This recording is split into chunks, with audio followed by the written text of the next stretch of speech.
Assalamualaikum semuanya.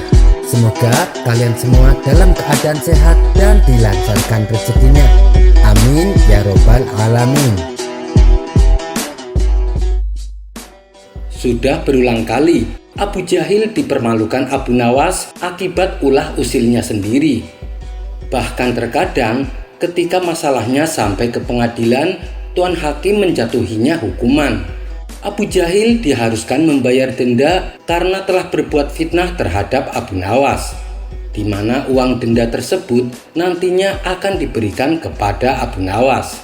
Tentu saja hal ini membuat Abu Jahil semakin dendam. Ia pun memikirkan cara agar bisa mendapatkan kembali uangnya. Hingga pada suatu hari ketika Abu Jahil sedang duduk di depan teras rumah, lewatlah Abu Nawas dengan membawa keledai barunya. Uang dari mana dia bisa membeli keledai? Pasti dari uang denda yang tempo hari aku berikan, kata Abu Jahil dalam hati. Tiba-tiba terlintas di benaknya akan sebuah siasat yang licik. Ini kesempatan yang baik, aku yakin akan bisa mendapatkan kembali uangku, pikir Abu Jahil. Kemudian rencana pun disusun dengan matang. Di antaranya adalah melukai kakinya sendiri hingga berdarah. Lantas pergilah Abu Jahil menemui Tuan Hakim. "Wahai Tuan Hakim, saya menuntut keadilan," teriak Abu Jahil. "Ada apa lagi Abu Jahil?" tanya Tuan Hakim. "Keledai Abu Nawas telah menggigitku. Lihatlah, kakiku mengeluarkan banyak darah," jawab Abu Jahil. Sesaat Tuan Hakim terdiam mendengar pengaduan Abu Jahil. "Baiklah, saya akan panggil Abu Nawas kemari. Aku juga mau dengar pembelaannya." Maka Tuan Hakim kirimkan beberapa utusan untuk menjemput Abu Nawas di rumahnya. Singkat cerita, datanglah Abu Nawas beserta keledai sebagai barang bukti. Seketika Tuan Hakim terkejut. Pasalnya, keledai yang dibawanya adalah keledai milik Tuan Hakim. "Wahai Abu Jahil, maksudmu keledai ini yang telah menggigitmu?" tanya Tuan Hakim. "Benar Tuan Hakim, saya ingin menuntut ganti rugi," jawab Abu Jahil. "Apa benar Abu Nawas kalau keledai ini telah menggigit Abu Jahil?" tanya Tuan Hakim kepada Abu Nawas. Abu Nawas yang mengetahui niat licik Abu Jahil malah sengaja mengiyakan tuduhan tersebut. "Tuan Hakim dengar sendiri kan, Abu Nawas sudah mengakuinya," kata Abu Jahil. Kemudian Tuan Hakim mendekati Abu Nawas dan membisikkan sesuatu kepadanya. "Ini kan keledaiku Abu Nawas, bagaimana mungkin dia bisa menggigit orang? Dia kan sedang sakit. Tempo hari aku menyuruhmu membawa pulang untuk kau obati," bisik Tuan Hakim. "Benar Tuan Hakim, dan sampai sekarang keledainya masih sakit. Lihatlah kakinya, dipenuhi dengan penyakit kulit," balas Abu Nawas. "Lalu bagaimana dia sampai menggigit Abu Jahil?" tanya Tuan Hakim keheranan. "Tidak Tuan Hakim, dia sama sekali tidak pernah menggigit. Aku sengaja mengiyakan tuduhan Abu Jahil. Aku ingin memberi pelajaran kepadanya," jelas Abu Nawas. Tuan Hakim pun mengangguk dan mulai mengerti maksud Abu Nawas. Kemudian ia lalu berkata, "Baiklah, Abu Nawas sudah mengakui dan dia harus membayar ganti rugi." Sontak Abu Jahil kegirangan. Ia mengira rencana liciknya membuahkan hasil. Namun tiba-tiba Abu Nawas berkata, "Tuan Hakim, sebaiknya hukum harus ditegakkan dengan seadil-adilnya. Saya bersedia membayar ganti rugi asalkan hukum kisos juga harus ditegakkan. Keledai ini telah menggigit kaki Abu Jahil, maka Abu Jahil pun harus menggigit kaki si keledai." Pernyataan Abu Nawas tersebut langsung disetujui oleh Tuan Hakim. "Bagus, kurasa itu keputusan yang adil," balas Tuan Hakim. Tentu saja Abu Jahil merasa keberatan. Ia tak mungkin mau menggigit kaki keledai, apalagi kakinya sedang terserang penyakit kulit. Melihatnya saja sudah merasa jijik. "Kau sungguh kelewatan Abu Nawas, mana mungkin aku menggigit kaki keledai," protes Abu Jahil. Kelewatan bagaimana? Yang punya masalah kan kamu dengan keledai ini, tapi kau malah melibatkan aku. Aku bersedia bertanggung jawab. Aku siap membayar ganti rugi. Asalkan masalahmu dengan keledai ini diselesaikan dulu, ujar Abu Nawas. Akhirnya, dengan menelan rasa kecewa, Abu Jahil memilih meninggalkan ruang pengadilan. Keinginannya untuk mendapatkan kembali uangnya menjadi gagal total. Kisah selanjutnya. Dikisahkan, kehidupan rumah tangga Abu Nawas terbilang cukup sederhana. Padahal bila saja Abu Nawas mau hidup kaya, ia bisa saja mewujudkannya. Sebab hubungan Abu Nawas dengan Baginda Raja terbilang cukup erat. Berulang kali Baginda Raja menawarkan jabatan di istana dengan gaji yang cukup lumayan besar. Tapi Abu Nawas selalu menolaknya. Ia lebih memilih jadi warga masyarakat biasa dengan kehidupan yang sederhana. Saking sederhananya Abu Nawas, tak ada barang berharga ataupun barang mewah yang terdapat di dalam rumahnya. Meski demikian, Abu Nawas selalu mensyukuri dengan apa yang dimilikinya. Dan kehidupan sederhananya ini ia terapkan kepada istri dan anak-anaknya. Abu Nawas juga selalu mendidik keluarganya dengan ajaran agama. Wajar bila keluarga Abu Nawas terkenal di masyarakat sebagai keluarga yang religius. Dalam keseharian di dalam rumah saja, Abu Nawas menerapkan kebiasaan yang baik dan tentunya sesuai dengan tuntunan agama. Kebiasaan tersebut adalah manakala Abu Nawas akan masuk rumah, ia selalu mengucapkan salam. Dan setelah masuk ke dalam rumah, ia pun tak lupa mengucapkan Alhamdulillah. Begitu juga dengan sang istri maupun anak-anaknya. Mereka senantiasa dididik oleh Abu Nawas supaya menerapkan apa yang dilakukan seperti dirinya. Suatu hari, saat Abu Nawas baru pulang dari hutan mencari kayu bakar, ia mengetuk pintu rumahnya dan mengucapkan salam. Namun, sudah berulang kali mengucap salam, tak ada jawaban sama sekali dari dalam rumahnya. Kejadian yang janggal ini membuat Abu Nawas khawatir, apalagi rumah dalam keadaan sepi dan gelap gulita. Maka dengan perasaan was-was, Abu Nawas masuk ke dalam rumah untuk mencari keberadaan istrinya. Betapa kagetnya Abu Nawas, ia mendapati sang istri sedang duduk termenung di pojok ruangan. Alhamdulillah, ternyata istriku baik-baik saja, batin Abu Nawas. Tapi yang membuat Abu Nawas heran, kenapa sang istri tidak membalas salamnya. Wahai istriku, kenapa kau tidak menjawab salamku? Tanya Abu Nawas. Sang istri hanya terdiam. Tatapan matanya kosong, seperti sedang memendam kegundahan. Melihat perubahan sikap istrinya, membuat Abu Nawas cemas. Ada apa denganmu, wahai istriku? Mengapa tiba-tiba kamu seperti ini? Tanya Abu Nawas khawatir. Sang istri lantas menoleh ke arah Abu Nawas dengan tatapan mata berkaca-kaca. Wahai suamiku, orang-orang yang dekat dengan Baginda Raja semuanya hidup enak. Kebutuhannya selalu terpenuhi. Sedangkan kita, sampai kapan kita akan terus begini? Sekiranya engkau mau menemui Baginda Raja dan meminta jabatan di istana, pasti Baginda Raja akan dengan senang hati memberimu jabatan sebagai hakim, dan engkau akan menerima gaji yang besar. Dengan begitu kehidupan kita akan tercukupi. Apapun kebutuhan yang kita inginkan pasti akan terwujud, tutur sang istri. Perkataan istrinya itu membuat Abu Nawas kaget. Kenapa kau bicara seperti itu? Tidak takutkah engkau dengan hari perhitungan di akhirat kelak? Bila kita hidup dalam kemewahan, hal itu justru akan menjadi beban kita. Saat ditanya, dari mana kita mendapatkan dan dikemanakan harta kita yang banyak itu? Ujar Abu Nawas. Tapi raut kesedihan masih terlihat jelas di wajahnya. Abu Nawas pun kemudian berdoa, Ya Allah, siapa yang hendak merusak rumah tanggaku melalui istriku, maka butakanlah matanya. Beberapa hari kemudian, saat Abu Nawas sedang berzikir, datanglah seorang tamu wanita asing ke rumahnya. Abu Nawas selalu mempersilahkan duduk di ruangan tempat ia biasa menerima tamunya. Ada perlu apa, Bu? Tanya Abu Nawas. Mata saya tiba-tiba buta, Tuan.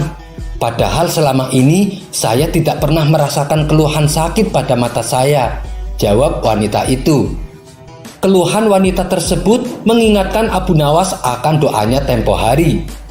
Apakah Anda sering menemui istri saya? Tanya Abu Nawas. Iya, Tuan Abu. Saat Anda tidak di rumah, saya sering menemui istri Tuan untuk mengajaknya ngobrol, jawab wanita tersebut.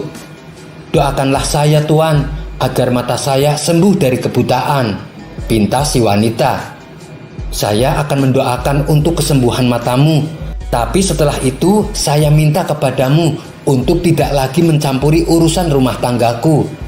Jangan kau hasut istriku supaya hidup dalam kemewahan, tukas Abu Nawas.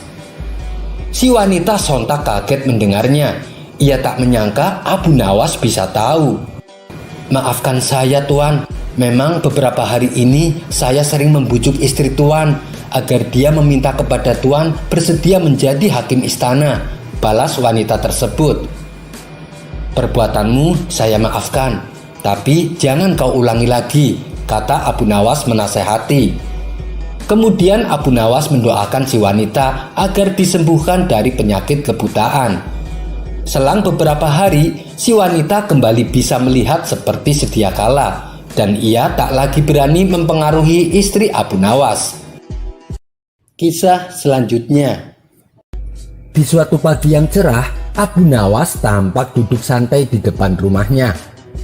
Istri setianya kemudian membuatkan teh hangat untuk suami tercintanya itu. Setelah hari agak menjelang siang, sang istri lantas bersiap-siap pergi belanja ke pasar. Dan karena beberapa kali rumahnya sempat dimasuki pencuri, sang istri lalu berpesan kepada Abu Nawas. Wahai suamiku, awasi terus pintu rumah penuh kewaspadaan. Jangan sampai lengah. Jangan biarkan seorang pun tak kamu kenal masuk ke dalam rumah. Karena bisa jadi mereka itu ternyata pencuri. Abu Nawas menjawab, jangan khawatir istriku. Aku akan selalu mengawasi pintu rumah kita. Maka pergilah sang istri belanja ke pasar. Beberapa lama kemudian datanglah mertua Abu Nawas. Abu Nawas dengan sigap langsung menyambut kedatangan mertuanya itu. Hei Abu Nawas, mana istrimu? Tanya sang mertua. Dia lagi pergi belanja ke pasar, jawab Abu Nawas. Oh ya sudah, saya cuman mau mengabarkan nanti sore saya sekeluarga akan datang ke sini. Susul istrimu dan katakan padanya supaya nanti sore jangan pergi kemana-mana, tutur sang mertua. Begitu mertuanya pergi, Abu Nawas mulai berpikir, istriku menyuruh untuk menjaga pintu, sedangkan mertuaku menyuruh untuk menyusul istriku. Abu Nawas pun menjadi bingung karena tak mungkin bisa menjalankan dua amanat tersebut sekaligus. Sedangkan ia tak mau disebut sebagai suami yang tak bertanggung jawab. Ia juga tak mau disebut sebagai menantu yang tidak berbakti kepada mertuanya. Setelah bingung memikirkan jalan keluarnya, Abu Nawas akhirnya membuat satu keputusan. Dia lalu melepaskan pintu dari engselnya, kemudian menggotongnya dan pergi menyusul istrinya di pasar. Kisah selanjutnya. Tingkah Abu Nawas kali ini bikin masyarakat geleng-geleng kepala. Bahkan ada yang mengatakan kalau Abu Nawas sudah gila. Bagaimana tidak? Di siang hari bolong saat matahari bersinar dengan panasnya, Abu Nawas malah keliling kampung dengan membawa lampu minyak di tangannya. Dan dia selalu berhenti di setiap depan rumah warga sambil menggoyang-goyangkan lampunya. Ia lalu melongok ke dalam rumah di depannya seperti sedang mencari sesuatu. Perilaku Abu Nawas ini tentu saja menggegerkan penghuni Baghdad. Bagaimana mungkin orang secerdas Abu Nawas bertingkah seperti orang gila? Abu Nawas mulai gila, kata seorang warga Baghdad. Raja Harun al-Rasyid pasti malu punya staf ahli gila, celetuk yang lainnya. Tapi Abu Nawas tidak peduli. Besok paginya Abu Nawas kembali melakukan hal yang sama. Ia pergi keliling kampung dengan membawa lampu minyak di tangannya. Setiap kali melewati rumah warga, ia berhenti sejenak. Lampu minyak di tangannya ia goyang-goyangkan lalu melongok ke dalam rumah di depannya. Salah satu warga penasaran dengan apa yang dilakukan oleh Abu Nawas. Ia pun lalu bertanya, "Kamu sedang ngapain, Abu Nawas?" Abu Nawas menjawab, "Saya sedang mencari neraka." Mendengar jawaban yang tak masuk akal itu, semua warga tambah yakin kalau Abu Nawas memang sudah gila. Namun anggapan warga tak membuat Abu Nawas berhenti. Di hari selanjutnya, ia tetap berkeliling kampung dengan membawa lampu minyak. Karena tidak nyaman dengan tingkah Abu Nawas, warga kampung melaporkan Abu Nawas ke istana dan meminta supaya Abu Nawas ditahan. Para warga beralasan apabila orang gila dibiarkan bebas berkeliaran, seseorang bisa membunuh orang lain dan berpura-pura gila, atau bisa juga mengintip orang mandi dengan pura-pura gila. Raja Harun al-Rasyid marah dan geram mendengar pengaduan warga. Ia juga malu bukan main akibat ulah Abu Nawas.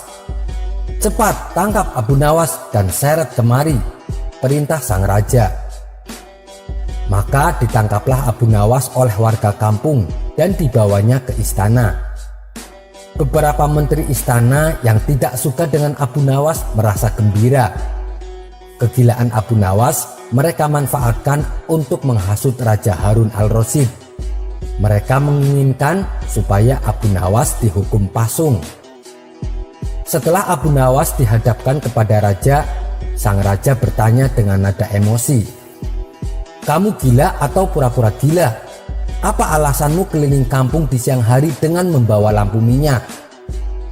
Dengan entengnya Abu Nawas menjawab, "Saya sedang mencari neraka, Paduka Yang Mulia."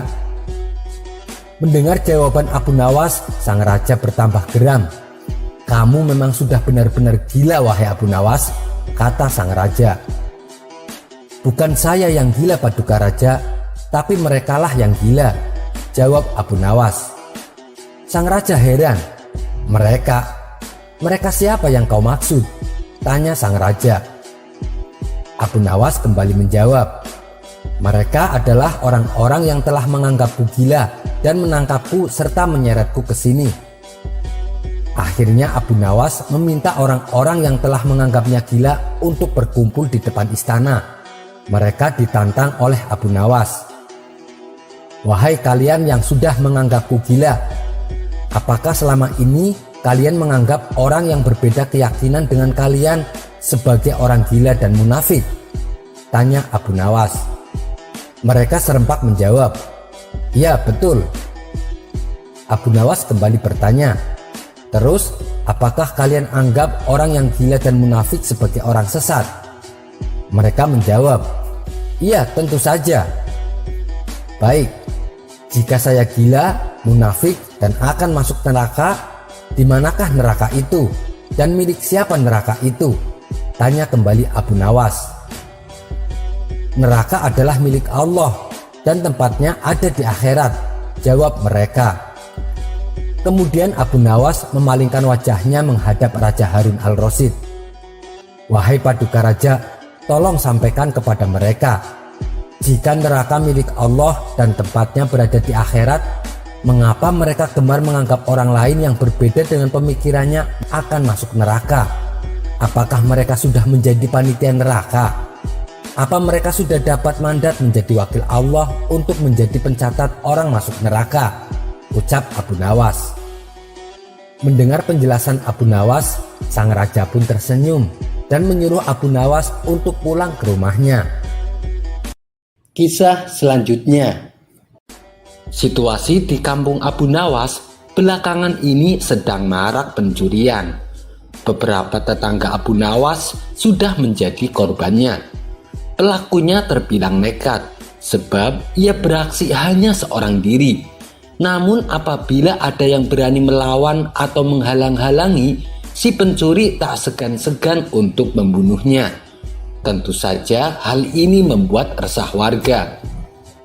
Berbagai upaya sudah dilakukan untuk mengungkap siapa pelakunya, tapi si pencuri sangatlah cerdik sehingga identitasnya sulit diketahui. Akhirnya warga meminta bantuan istana supaya kampungnya dijaga. Maka Baginda Raja mengirim puluhan prajurit untuk menjaga keamanan. Beberapa prajurit disiagakan di tempat-tempat yang rawan pencurian. Sementara beberapa prajurit lainnya bertugas berkeliling kampung. Namanya saja pencuri cerdik, ia bisa dengan mudah menyelinap tanpa ketahuan. Dan kali ini rumah Abu Nawas yang akan menjadi sasarannya. Saat tengah malam tiba, si pencuri memanjat atap rumah Abu Nawas. Sang istri yang masih terjaga menyadari kehadiran si pencuri. Ia pun segera membangunkan Abu Nawas. "Wahai suamiku, di atap rumah kita ada seorang pencuri," kata sang istri kepanikan. Abu Nawas terkejut dan segera terbangun. "Aku takut suamiku, apa yang harus kita lakukan?" tanya sang istri. Sejenak Abu Nawas terdiam. Kalau ia melawan, itu tidak mungkin. Bisa-bisa ia mati terbunuh, pikir Abu Nawas. Di saat suasana sedang genting, tak menyurutkan Abu Nawas untuk kehilangan akal cerdiknya. "Aku punya ide, kau turuti saja perintahku," tutur Abu Nawas. Setelah Abu Nawas memberitahu rencananya, sang istri langsung mengiyakan.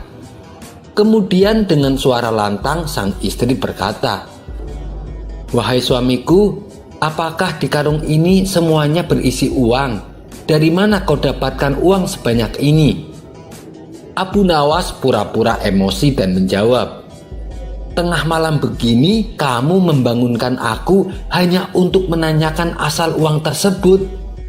Sang istri kembali berkata, "Benar wahai suamiku, sebab aku penasaran uang sebanyak ini kau dapatkan dari mana?" Abu Nawas membalas, "Dulu semasa muda aku adalah perampok dan uang tersebut adalah hasil rampokanku." "Aku tidak percaya, kamu pasti bohong," ujar sang istri.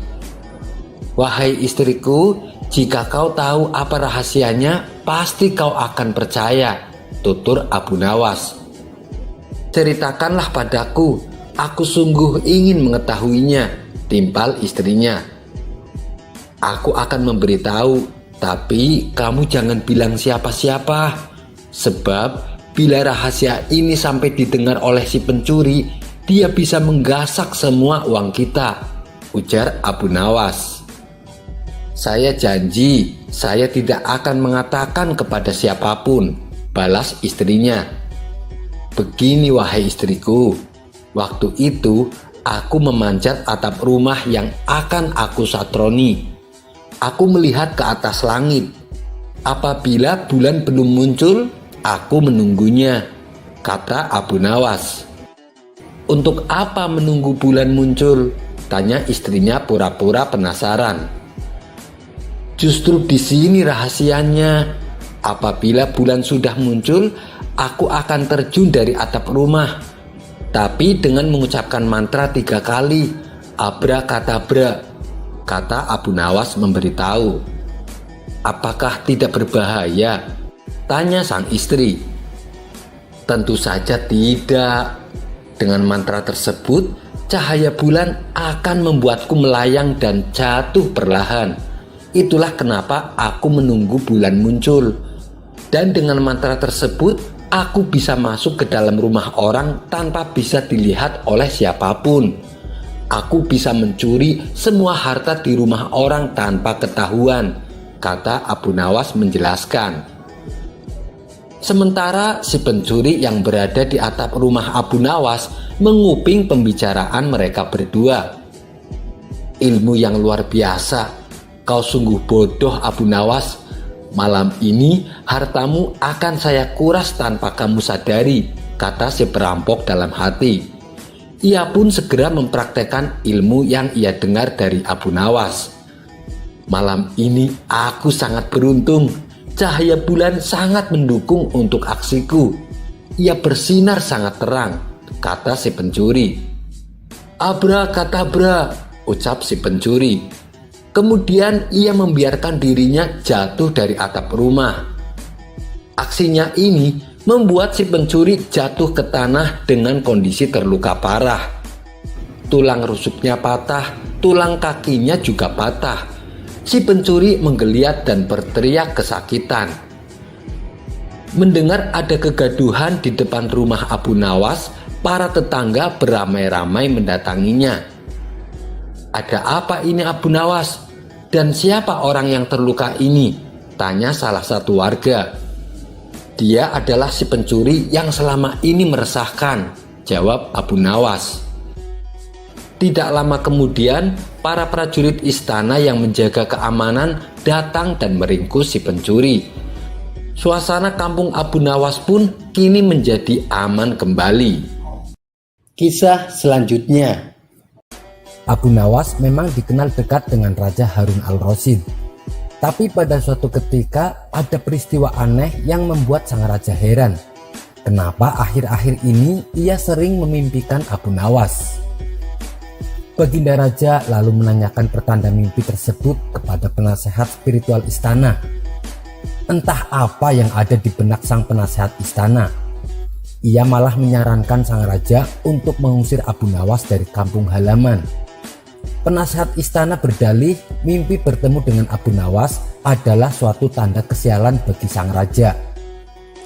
Abu Nawas diperbolehkan pulang kembali ke kampung halaman dengan syarat sebagai berikut. Tidak boleh dengan jalan kaki, tidak boleh dengan merangkak, dan tidak boleh dengan menaiki kendaraan hewan. Awalnya sang raja tidak enak hati harus mengusir Abu Nawas. Tapi karena ini adalah saran dari penasehat istana dan demi kebaikan sang raja, terpaksa ia pun harus melaksanakan saran tersebut. Maka dipanggillah Abu Nawas ke istana untuk menghadap Paduka Raja. Ada gerangan apa Paduka yang mulia memanggil hamba? Tanya Abu Nawas. Sang raja menjawab, begini Abu Nawas, sudah beberapa hari ini saya bermimpi kamu. Dan menurut para penasehat saya, itu adalah pertanda suatu musibah bagi saya. Oleh karenanya, dengan terpaksa saya harus mengusir kamu dari kampung halaman. Tapi kamu boleh kembali ke kampung halaman dengan syarat tidak boleh dengan jalan kaki, tidak dengan merangkak maupun dengan mengendarai hewan sebagai tungganganmu. Kalau kamu melanggarnya, maka kamu bisa mendapatkan hukuman. Paduka yakin dengan perkataan Paduka? Tanya Abu Nawas kembali. Iya Abu Nawas, saya sangat yakin, jawab sang raja. Baiklah Paduka yang mulia, saya akan meninggalkan kampung halaman saya, ucap Abu Nawas dengan nada sedih. Setelah beberapa minggu meninggalkan kampung halaman, Abu Nawas merasakan kerinduan yang amat sangat dengan keluarganya. Ia juga kangen ngobrol bareng teman-temannya di warung. Tapi ia bingung bagaimana caranya agar bisa pulang ke kampung halaman. Paduka Raja sendiri sebenarnya kangen dengan kehadiran Abu Nawas. Tapi ia sudah kadung berkata demikian. Pantang bagi seorang raja menarik kata-kata yang sudah diucapkan. Tapi bukan Abu Nawas namanya kalau tidak menemukan ide yang cemerlang. Ia pun tersenyum begitu mendapatkan cara agar bisa pulang ke kampung halaman tanpa harus melanggar aturan sang raja. Desas-desus akan kepulangan Abu Nawas pun tersiar ke masyarakat. Para warga gembira dengan berita itu karena mereka mencintai Abu Nawas. Rupanya kabar tersebut juga sampai ke telinga Raja Harun al-Rasyid. Ia pun merasa gembira mendengarnya. Ternyata berbeda antara kegembiraan raja dengan warganya. Kalau warga gembira karena kecintaannya dengan Abu Nawas. Sedangkan kalau sang raja ada dua kegembiraan sekaligus.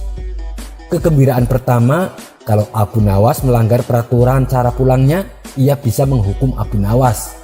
karena selama ini Abu Nawas selalu luput dari jebakan sang raja. Kegembiraan yang kedua adalah kalaupun Abu Nawas bisa pulang tanpa melanggar aturan, ia bisa kembali ngobrol dengan Abu Nawas untuk menghilangkan stres. Setelah memasuki gerbang kota, Abu Nawas disambut oleh para masyarakat dengan sukacita. Mereka mengiring Abu Nawas layaknya pahlawan yang baru pulang dari medan perang. Kepulangan Abu Nawas ke kampung halaman terdengar oleh pihak istana. Para penasehat istana dan Raja Harun al-Rasyid segera mendatangi Abu Nawas yang sedang diarak warga. Mereka penasaran dengan cara apa Abu Nawas pulang ke kampung halaman. Dan ternyata Abu Nawas pulang kampung dengan cara bergelayutan di bawah perut keledai. Melihat hal itu, sang raja pun tertawa dan mengakui kecerdikan Abu Nawas. Sedangkan para penasehat istana tersenyum kecut karena gagal membuat Abu Nawas dihukum. Kisah selanjutnya. Beberapa bulan belakangan ini, negara yang dipimpin oleh Baginda Raja Harun al-Rasyid mengalami krisis ekonomi. Fenomena ini tentu sangat mengerikan, sebab beberapa sektor industri dan juga infrastruktur harus terkena imbasnya. Sebagai contoh, banyak bangunan dan juga fasilitas umum negara yang rusak, namun tidak kunjung diperbaiki karena tidak adanya biaya. Sebagai seorang pemimpin, Baginda Raja tentu geram melihat kondisi negerinya ini. Bagaimana tidak? Padahal beberapa tahun terakhir ini, kerajaan Baginda Raja telah berhasil memperluas wilayahnya karena telah berhasil menaklukkan negeri seberang. Di saat negara sedang sukses melebarkan kekuasaannya, justru diterjang krisis ekonomi. Dengan demikian, untuk menindaklanjuti hal tersebut, Baginda Raja mengadakan pertemuan besar-besaran dengan seluruh menteri dan pembantu kerajaan. Adapun salah satu dari pembantu pemerintahan tersebut adalah Abu Nawas. Diketahui bahwa Abu Nawas baru 2 bulan ini ditunjuk sebagai pembantu negara untuk mengurusi pajak. Dengan membawa kertas laporan sesuai dengan divisinya masing-masing, seluruh menteri dan para pembantu kerajaan itu berkumpul di istana kerajaan. Akan tetapi, kertas-kertas laporan yang mereka bawa dari rumah itu ternyata sangat banyak, sehingga sampai berserakan di lantai kerajaan. Tak lama kemudian, Baginda Raja memasuki ruangan untuk memulai rapat. Baginda terlihat sangat marah kepada para menteri yang ikut dalam rapat tersebut. Ia pun berkata, "Bagaimana mungkin banyak infrastruktur di kerajaan ini yang rusak tanpa adanya renovasi? Lalu, kenapa hasil pertanian bisa sangat menurun? Padahal tanah di negara ini sangat subur untuk bercocok tanam. Sebenarnya apa yang kalian lakukan selama ini untuk membantu kerajaan?" Bentak Baginda Raja sangat geram. Semua yang hadir hanya bisa terdiam menundukkan kepalanya masing-masing. Mereka tidak bisa menjawab apa-apa selain hanya menyerahkan tumpukan kertas laporan mereka masing-masing. Ternyata hal ini malah membuat Baginda semakin marah. Akhirnya ia pun merobek-robek dan melempar kertas-kertas laporan para menterinya itu. Karena saking marahnya, sampai ada di antara beberapa pembantu kerajaan ada yang disuruh sampai memakan kertas laporannya oleh Baginda Raja. Begitu juga dengan Abu Nawas. Karena dirinya termasuk dalam pembantu kerajaan, akhirnya ia hanya bisa diam tak berkutik. Kali ini dirinya mengakui akan kurangnya kinerja kerja dalam mengurusi pajak negara. Abu Nawas lalu diperintahkan untuk mempertanggungjawabkan hasil kerjanya itu. Ia pun segera berjalan menghadap Baginda Raja dengan membawa sepotong roti. Karena tingkah Abu Nawas itu, semua yang hadir merasa kaget dan heran. Bagaimana bisa di saat kondisi yang sangat mencekam ini, Abu Nawas malah membawa sepotong roti ke hadapan Baginda Raja. Melihat hal itu, Baginda langsung berkata, "Wahai Abu Nawas, apakah dirimu akan menyuapku dengan sepotong roti itu?" Bentak Baginda Raja. "Bukan begitu, Paduka yang mulia. Laporan pekerjaan hamba Semuanya tercatat pada roti ini, jawab Abu Nawas dengan santai. Apa maksudmu? Di saat seperti ini, apakah engkau menganggapnya sebagai bahan lelucon? Atau engkau hanya mencoba berpura-pura gila lagi di hadapanku agar kamu bisa lolos dari jeratan hukum? Bentak Baginda semakin geram. Abu Nawas menjawab, maaf Paduka yang mulia, usiaku ini sudah cukup lanjut. Aku tidak akan kuat memakan kertas-kertas laporan itu yang nantinya Baginda sobek dan menyuruhku untuk memakannya. Jadi hamba memindahkan semua laporan itu pada sepotong roti ini. Abu Nawas tampaknya ingin mengingatkan rajanya untuk lebih bijaksana dalam mengambil keputusan. Baginda Raja pun akhirnya tersadar jika dirinya harus lebih bijaksana dalam menyelesaikan segala persoalan negara. Dengan begitu, akhirnya semua menteri dan pembantu diminta untuk pergi meninggalkan kerajaan. Pertemuan akan dilanjutkan pada keesokan harinya dengan kepala dingin dan tanpa tekanan, sehingga semua masalah kerajaan dapat diselesaikan lebih mudah sesuai dengan yang diharapkan. Kisah selanjutnya. Keinginan Raja Harun al-Rasyid untuk menghukum Abu Nawas sebenarnya masih bergejolak. Tapi sang raja sudah kehabisan akal untuk menjebak Abu Nawas. Hampir semua cara sudah dilakukan, namun Abu Nawas selalu saja bisa lolos. Kecerdikan Abu Nawas malah terkadang membuat sang raja harus menanggung malu. Alih-alih bisa menjebak Abu Nawas, tapi endingnya malah dirinya dipermalukan. Hal itulah yang membuat sang raja kapok untuk menjebak Abu Nawas. Seorang penasehat kerajaan kepercayaan Baginda Raja menyarankan agar Baginda memanggil seorang ilmuwan ulama yang berilmu tinggi untuk menandingi Abu Nawas. Pasti masih ada peluang untuk mencari celah kelemahan Abu Nawas. Menjebak pencuri harus dengan pencuri. Begitu juga untuk menjebak ulama harus dengan ulama, ujar penasehat istana. Mendengar itu sang raja pun tersenyum, seolah menemukan cara yang jitu untuk menjebak Abu Nawas. Sang raja menyetujui usulan tersebut, lalu menyuruh punggawa istana untuk dicarikan ulama ilmuwan yang berilmu tinggi. Setelah ulama yang berilmu tinggi berhasil ditemukan, Baginda Raja menanyakan cara terbaik untuk menjerat Abu Nawas. Ulama itu memberitahu cara-cara yang paling jitu kepada Baginda Raja. Baginda Raja manggut-manggut setuju. Apalagi ulama itu menegaskan bahwa ramalan Abu Nawas tentang takdir kematian Baginda Raja sama sekali tidak mempunyai dasar yang kuat. Tiada seorang pun manusia yang tahu kapan dan di mana ia akan mati, apalagi tentang ajal orang lain. Ulama andalan Baginda Raja itu mulai mengadakan persiapan seperlunya untuk memberikan pukulan fatal kepada Abu Nawas. Siasat pun dijalankan sesuai rencana. Abu Nawas terjerembab ke pangkuan siasat sang ulama. Abu Nawas melakukan kesalahan yang bisa membawanya ke tiang gantungan atau hukuman pancung. Peribahasa mengatakan, sepandai-pandai tupai melompat, pasti suatu saat akan terpeleset.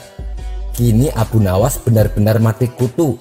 Sebentar lagi ia akan dihukum mati karena jebakan sang ilmuwan ulama. Banyak orang yang merasa simpati atas nasib Abu Nawas, terutama orang-orang miskin dan tertindas yang pernah ditolongnya. Namun derai air mata para pecinta dan pengagum Abu Nawas tak mampu menghentikan hukuman gantung yang akan dijatuhkan. Sementara Baginda Raja Harun al-Rasyid benar-benar menikmati kemenangannya. Belum pernah Baginda terlihat seceria sekarang ini. Keyakinan orang banyak bertambah mantap bahwa Abu Nawas akan berakhir di tiang gantungan. Namun hanya satu orang yang tetap tidak yakin. Dia adalah istri Abu Nawas. Istri Abu Nawas yakin kalau suaminya pasti akan bisa lolos dari hukuman mati. Ketika Abu Nawas dibawa ke lapangan untuk menghadapi hukuman mati, Abu Nawas malah terlihat tenang. Baginda Raja tahu bahwa ketenangan yang ditampilkan Abu Nawas hanyalah merupakan bagian dari tipu dayanya. Tetapi Baginda Raja telah bersumpah pada diri sendiri bahwa beliau tidak akan terkecoh untuk kedua kalinya. Suasana mendadak hening saat dibacakan hukuman mati yang akan dihadapi Abu Nawas. Sebagai sambutan terakhir, sang raja pun ikut berpidato. "Hai Abu Nawas, adakah permintaan terakhir yang ingin kau sampaikan?" tanya sang raja. Dan pertanyaan inilah yang paling dinanti-nantikan oleh Abu Nawas. "Ada Paduka Yang Mulia," jawab Abu Nawas singkat. "Sebutkan," ucap Baginda. Abu Nawas berkata, "Sudilah kiranya hamba diperkenankan untuk memilih hukuman mati yang hamba anggap cocok wahai Baginda Yang Mulia," pinta Abu Nawas. "Baiklah," jawab Baginda menyetujui permintaan Abu Nawas. "Paduka Yang Mulia, yang hamba pinta adalah bila pilihan hamba benar maka hamba bersedia dihukum gantung. Tetapi jika pilihan hamba dianggap salah maka hamba dihukum pancung saja," kata Abu Nawas memohon. "Engkau memang orang yang aneh Abu Nawas. Dalam saat-saat yang amat genting pun engkau masih sempat bersendau gurau. Tetapi ketahuilah wahai Abu Nawas, bagiku segala tipu muslihatmu hari ini tak akan bisa membawamu kemana-mana," ujar Baginda sambil tertawa. "Hamba tidak bersendau gurau Paduka Yang Mulia," kata Abu Nawas bersungguh-sungguh. Baginda Raja tertawa terpingkal-pingkal. Belum selesai Baginda Raja tertawa, Abu Nawas berteriak dengan nyaring. "Hamba minta dihukum gantung Baginda Yang Mulia," teriak Abu Nawas. Semua yang hadir kaget. Orang-orang belum mengerti mengapa Abu Nawas membuat keputusan itu. Tetapi Baginda Raja menangkap sesuatu yang lain, sehingga tawa Baginda yang semula terpingkal-pingkal mendadak berhenti. Kening Baginda berdenyit mendengar ucapan Abu Nawas. Baginda Raja tidak berani menarik kata-katanya karena disaksikan oleh ribuan rakyatnya. Beliau sudah terlanjur mengabulkan Abu Nawas untuk menentukan hukuman mati yang paling cocok untuk dirinya. Kini kesempatan Abu Nawas membela diri. "Baginda Yang Mulia, hamba tadi mengatakan bahwa hamba akan dihukum gantung, dan itu adalah permintaan hamba yang terakhir yang disetujui oleh Baginda Raja. Kalau pilihan hamba benar, maka hamba dihukum gantung. Tetapi di manakah letak kesalahan pilihan hamba sehingga hamba harus dihukum pancung? Padahal hamba telah memilih hukuman gantung," kata Abu Nawas. Perkataan Abu Nawas memaksa Baginda Raja dan ulama itu tercengang. Mereka tak menyangka dengan jawaban seperti itu. Benar-benar luar biasa otak Abu Nawas ini. Rasanya tidak ada lagi manusia pintar selain Abu Nawas di negeri Baghdad ini. Mau tidak mau, Abu Nawas pun lolos dari hukuman mati. Namun untuk menutupi malu atas kekalahannya, sang raja berkata, "Abu Nawas, aku mengampunimu. Tapi sekarang jawablah pertanyaanku ini. Berapa banyakkah bintang di langit?" "Oh, itu gampang sekali tuanku," kata Abu Nawas. "Iya, tapi berapa? 100 jutakah? 100 miliarkah?" tanya Baginda. "Bukan tuanku, cuma sebanyak pasir di pantai," jawab Abu Nawas. "Kau ini bagaimana? Mana ada orang bisa menghitung pasir di pantai?" ujar Baginda Raja heran. Abu Nawas kembali berkata, "Kalau begitu bagaimana pula orang bisa menghitung bintang di langit?" "Kau memang cerdik Abu Nawas, kau adalah pelipur laraku. Abu Nawas, mulai sekarang jangan segan-segan, sering-seringlah datang ke istanaku. Aku ingin selalu mendengar leluconmu yang baru," perintah Baginda Raja. "Siap Baginda," kata Abu Nawas. Lalu Baginda Raja memerintahkan bendahara kerajaan untuk memberikan sekantong uang kepada manusia terlucu di negerinya itu. Kisah selanjutnya. Dikisahkan ada 3 pemuda bersaudara dari negeri Sam. Mereka adalah pemuda soleh yang juga merupakan pasukan perang. Keberaniannya berperang melawan musuh-musuh Allah tak perlu diragukan, karena cita-cita mereka adalah mati syahid. Suatu ketika saat mereka bertiga ikut perang melawan kerajaan Roma, umat muslim mengalami kekalahan. Akibatnya ketiga pemuda ini menjadi tawanan kerajaan Roma. Sang raja mengetahui bila ketiga pemuda tersebut merupakan pemuda yang sangat lihai dalam berperang. Sehingga sang raja ingin membujuk mereka agar menjadi prajurit terbaiknya. Maka dipanggillah mereka bertiga untuk dihadapkan kepada sang raja.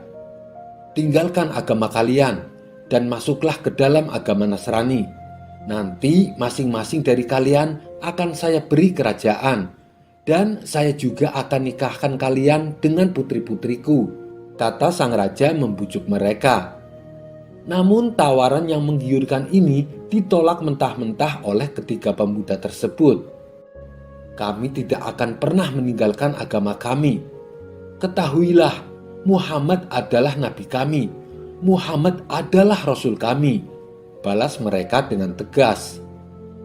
Mendengar hal itu, sang raja pun menjadi murka. Karena telah menolak permintaan sang raja, maka sebagai hukumannya, sang raja memerintahkan kepada para pengawal agar dibawakan 3 belanga yang sangat besar. Dan raja memerintahkan agar belanga itu diisikan minyak ke dalamnya, serta kemudian dinyalakan api di bawah belanga tersebut selama 3 hari 3 malam. Selama 3 hari itu pula, ketiga pemuda tersebut dihadapkan ke arah bengala yang berisi minyak mendidih. Kalau kalian tidak mau meninggalkan agama kalian, kalian nanti akan saya lemparkan ke dalam belanga itu, ancam sang raja. Setelah 3 hari berlalu, tibalah saatnya penentuan nasib mereka bertiga. Hari ini adalah kesempatan terakhir bagi kalian. Tinggalkanlah agama kalian dan masuklah ke dalam agama Nasrani. Bila kalian menolaknya, sekarang juga kalian akan dilemparkan ke dalam belanga itu, ucap sang raja mengancam. Belanga tersebut kini terlihat lebih menakutkan daripada 3 hari sebelumnya. Warna belanganya jadi memerah karena kobaran api, ditambah panasnya minyak yang semakin mendidih. Namun demikian, mereka bertiga tetap teguh beriman dan tidak mau memeluk agama Nasrani. Sang raja semakin murka karena tidak digubris permintaannya. Lalu salah satu dari mereka dilemparkan ke dalam belanga, yakni kakak yang paling tua di antara mereka. Kemudian menyusul pemuda berikutnya yang sedikit lebih muda dari yang pemuda pertama. Dengan seketika mereka berdua pun menghembuskan nafas terakhirnya. Kini tinggallah satu orang lelaki yang paling muda di antara ketiganya. Kamu lihat sendiri kan bagaimana nasib kedua saudaramu? Mereka mati mengenaskan. Kalau kamu tidak ingin mengalami nasib seperti kedua saudaramu, tinggalkan agamamu dan masuklah ke dalam agama Nasrani, perintah sang raja. Sepertinya ancaman sang raja tak sedikit pun membuat gentar pemuda terakhir ini. Bahkan dengan lantangnya si pemuda berkata, Allah Tuhanku dan Muhammad adalah nabiku. Usaha sang raja untuk menakut-nakuti pemuda tersebut hanya sia-sia belaka. Maka sang raja langsung memerintahkan para pengawal untuk melempar si pemuda ke dalam belanga. Namun tiba-tiba penasehat kerajaan mencegahnya. Wahai paduka yang mulia, saya punya cara lain supaya pemuda itu memeluk agama Nasrani. Dan saya yakin ia pasti akan meninggalkan agamanya, kata penasehat kerajaan. Apa yang membuatmu yakin kalau pemuda itu akan meninggalkan agamanya? Sedangkan aku telah mengancamnya dengan berbagai cara, tetapi tetap saja tidak berhasil, balas sang raja. Ketahuilah wahai paduka raja, orang Arab itu paling mudah tergoda dengan yang namanya wanita dibandingkan dengan hal yang lain. Dan di negeri Roma ini tidak ada wanita yang paling cantik selain anak perempuanku. Serahkanlah pemuda itu padaku, biar aku yang akan menyelesaikan masalah ini. Dia akan kuperkenalkan dengan anakku, pinta penasehat kerajaan.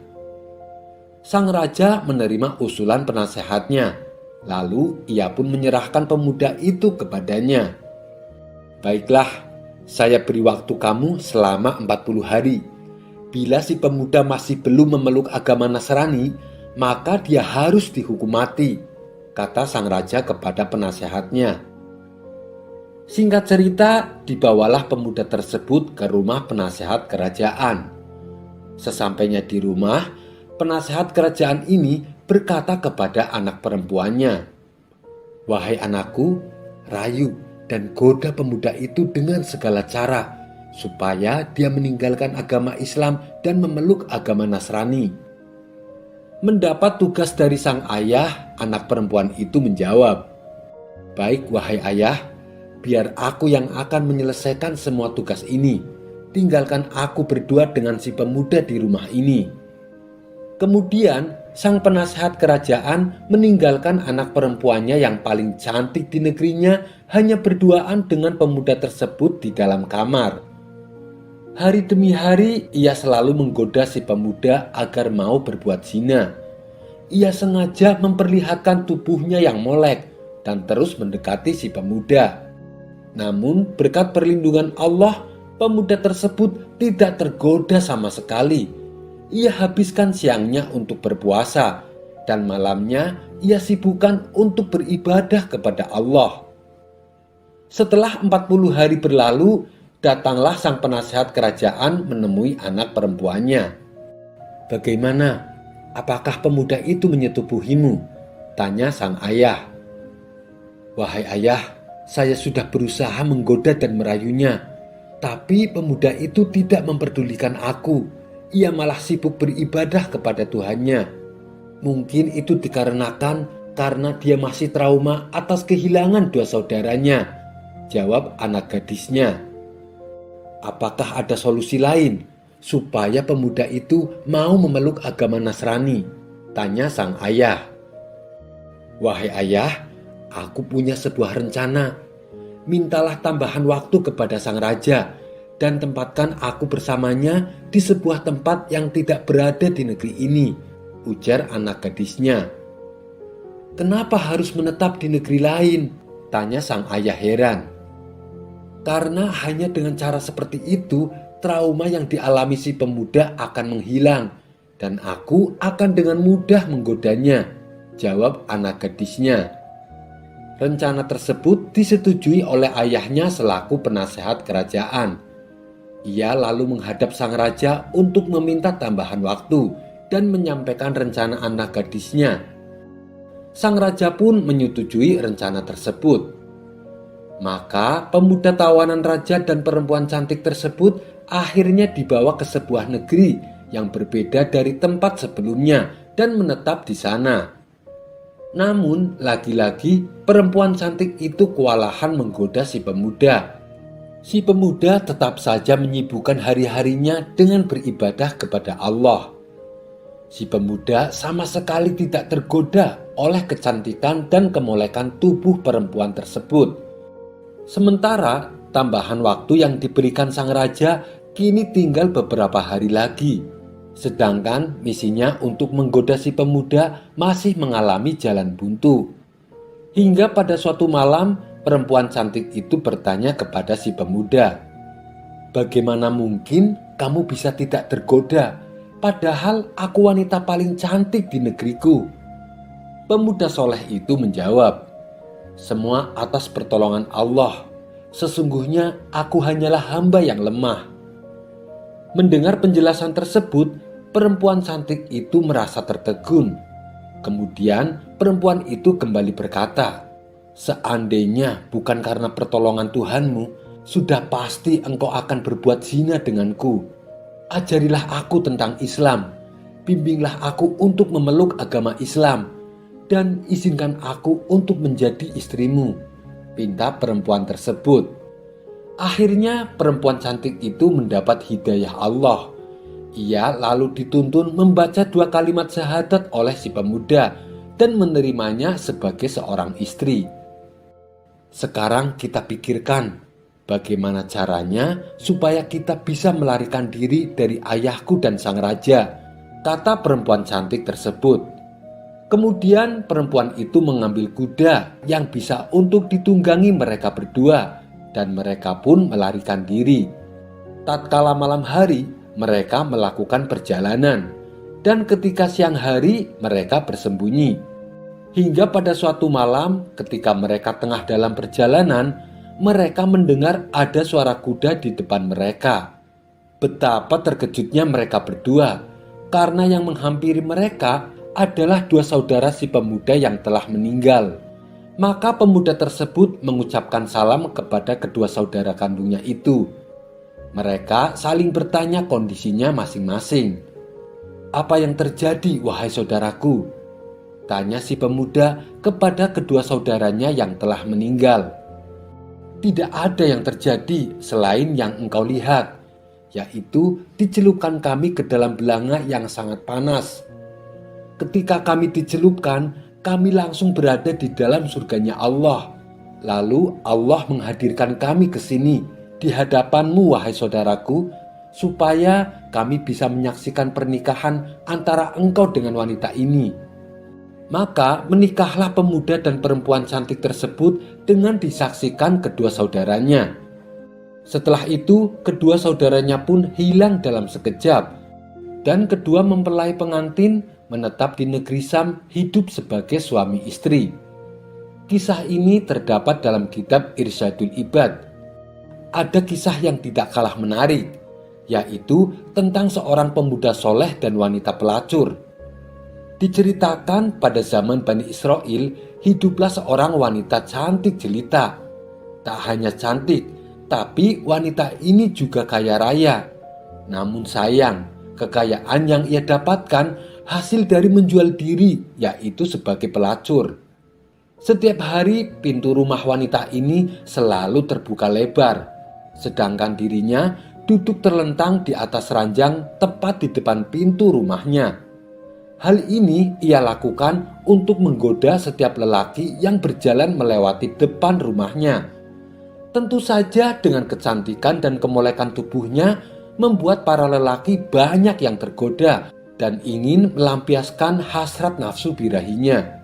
Tapi mereka harus membayar 10 dinar manakala ingin menggauli wanita pelacur tersebut. Suatu hari, seorang pemuda ahli ibadah melewati rumah pelacur wanita itu. Tanpa sengaja dia melihat rumah yang terbuka. Hati pemuda itu pun hanyut oleh kecantikan wanita tersebut, hingga terbesit ingin menggaulinya. Namun ia segera menepis keinginan tersebut. Entah kenapa, setibanya di rumah, pemuda itu terus terbayang-bayang oleh kecantikan wanita yang dijumpainya. Dia memohon kepada Allah untuk menghilangkan hasrat dan nafsu dalam dirinya. Namun keinginan nafsunya tak kunjung hilang, bahkan semakin menjadi-jadi. Akalnya pun terkalahkan oleh keinginan nafsu yang semakin membakar hati. Untuk memenuhi hasrat nafsunya, pemuda itu akhirnya menjual kain tenun dan mengumpulkan uang sedikit demi sedikit. Setelah uangnya terkumpul 10 dinar, si pemuda berniat menemui wanita pelacur tersebut. Esok harinya, berangkatlah pemuda itu ke rumah si wanita. Setibanya di sana, ia menyerahkan uang 10 dinar dengan harapan bisa menggauli kemolekan tubuh wanita idamannya. Si pemuda lalu diajaknya masuk ke dalam kamar dan rebahan di atas ranjang. Di saat wanita itu mulai membuka pakaiannya, tiba-tiba si pemuda mendengar bisikan di hatinya. "Sesungguhnya Allah melihatku dalam keadaan buruk ini di atas ars. Sedangkan aku melakukan perkara haram, maka leburlah semua amal ibadahku." Seketika tubuh pemuda itu menjadi gemetar. Wajahnya mendadak berubah menjadi pucat. Melihat perubahan sikap pada diri sang pemuda, wanita pelacur itu pun heran dan bertanya, "Kamu kenapa? Apa yang terjadi denganmu?" Pemuda itu menjawab dengan terbata-bata, "Sesungguhnya aku takut kepada Allah. Izinkan aku keluar dari sini." Wanita pelacur itu bertambah heran mendengar alasannya. "Kamu sudah jauh-jauh datang ke sini. Lakukanlah sesuai tujuanmu semula," balas wanita cantik tersebut. "Tapi aku sungguh takut kepada Allah. Biarlah uang yang sudah kuberikan menjadi milikmu secara halal." ucap si pemuda semakin gemetaran. Karena merasa kasihan, wanita cantik itu tidak memaksanya. "Apakah kamu belum pernah melakukan ini?" tanya wanita cantik tersebut. "Saya belum pernah melakukannya sekalipun," jawab si pemuda. "Siapa namamu dan dari mana asalmu?" tanya wanita cantik itu kembali. Pemuda tersebut memberitahu nama dan tempat tinggalnya kepada wanita itu sebelum dia pergi meninggalkannya. Selepas pemuda itu pergi, wanita cantik itu termenung. "Celaka dan kerusakan pada diriku," kata wanita cantik itu dalam hati sembari meneteskan air matanya. Rupanya setelah peristiwa itu, wanita cantik tersebut terketuk hatinya. Ia mendapat hidayah Allah untuk meninggalkan profesi bejatnya sebagai pelacur. Perasaan takut kepada Allah pun semakin mendera dalam hatinya. Sampai-sampai dia berkata kepada dirinya sendiri, "Pemuda itu telah melakukan awal perbuatan dosa, namun hatinya telah dimasuki oleh ketakutan pada Tuhannya. Sedangkan aku telah melakukan perbuatan dosa selama sekian tahun. Tuhan yang dia takuti adalah Tuhanku juga. Seharusnya ketakutanku lebih besar daripada ketakutan si pemuda."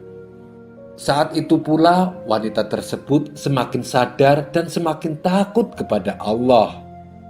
Suatu hari terbesit dalam hati wanita cantik itu ingin menemui pemuda yang membuatnya bertaubat. "Sesungguhnya jika aku bisa menemui pemuda itu, mungkin dia bisa menikahiku dan aku ada di sisinya. Aku akan belajar darinya tentang perkara agamaku, dan dia bisa menjadi penolong bagiku untuk melakukan ibadah kepada Tuhanku," pikir wanita cantik tersebut. Esok harinya, wanita cantik itu pergi ke desa tempat pemuda itu menetap. Setelah menempuh perjalanan yang cukup jauh, sampailah ia di sebuah desa yang dituju. Wanita itu pun menanyakan tentang keberadaan dan tempat tinggal si pemuda kepada para penduduk desa. Mereka lalu mengantarkan wanita itu untuk menemui pemuda yang dicarinya. Sesampainya wanita itu di depan rumah si pemuda, penduduk desa memberitahu kepada si pemuda bahwa ada seorang wanita datang dari jauh mencarinya. Pemuda itu pun keluar dari dalam rumahnya untuk menemui wanita yang mencarinya.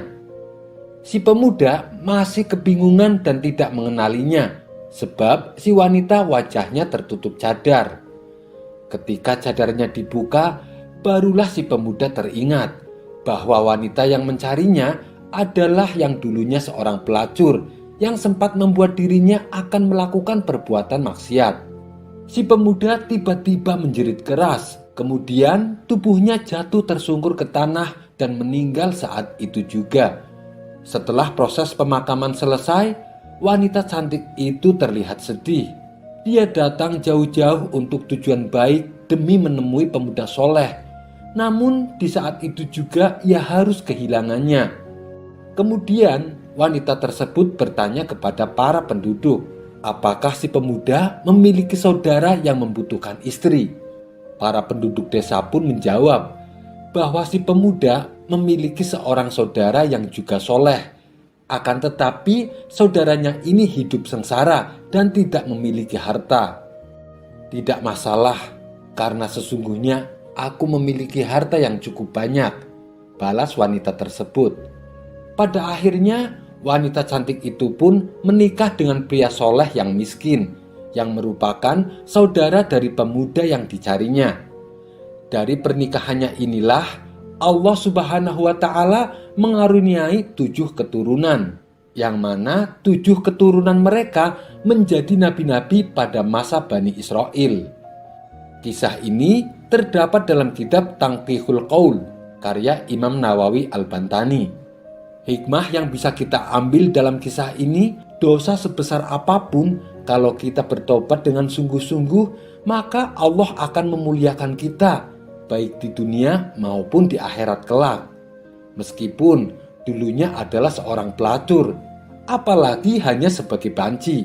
Karena dalam suatu kisah yang lain, ada seorang banci yang ternyata jenazahnya dimuliakan oleh Allah.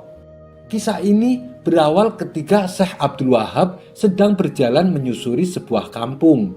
Tidak lama kemudian, tampaklah 4 orang yang sedang mengusung jenazah menuju sebuah pekuburan.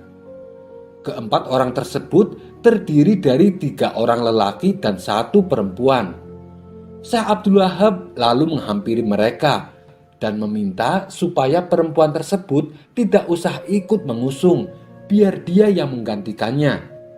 Setibanya di pemakaman, Syekh Abdul Wahab ikut mensolati jenazah tersebut dan mengikuti acara prosesi pemakaman sampai selesai. Setelah acara prosesi pemakaman selesai, terbesit tanda tanya dalam benak Syekh Abdul Wahab. Ia pun lalu menanyakannya kepada wanita tersebut. Siapa jenazah itu? Mengapa hanya kalian berempat yang mengiringi pemakamannya? Apakah kalian tidak punya tetangga? Wanita itu menjawab dengan nada sedih. Dia adalah putraku. Sesungguhnya tetangga kami banyak, tapi tidak ada yang mau mengiringi jenazah anak saya. Mendengar itu, Syekh Abdul Wahab bertambah heran. Kenapa demikian? Tanya Syekh Abdul Wahab. Mereka menganggap hina dan jijik kepada anak saya hanya karena anak saya banci, jawab wanita tersebut. Karena merasa iba, Syekh Abdul Wahab lantas mengajak perempuan itu untuk mampir ke rumahnya. Dia suguhkan makanan dan memberikannya uang, pakaian, serta gandum. Lantas perempuan itu pun pamit pulang. Pada malam harinya, Syekh Abdul Wahab tidur dan bermimpi.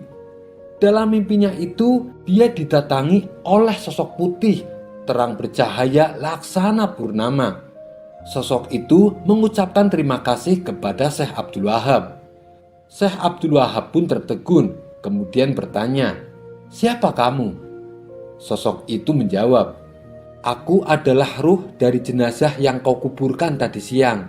Allah memuliakanku seperti ini karena manusia begitu meremehkan dan menghinaku di muka bumi." Kisah ini terdapat dalam kitab Ar-Risalah Al-Qusyairiyah karya Imam Al-Qusyairi. Dalam kisah ini menjadi ibroh bagi kita supaya jangan memandang hina kepada makhluk Allah, apalagi kepada manusia. Sekian dulu perjumpaan kita kali ini. Sampai bertemu lagi di kisah selanjutnya. Terima kasih yang sudah subscribe dan setia menonton channel ini. Wassalamualaikum warahmatullahi wabarakatuh.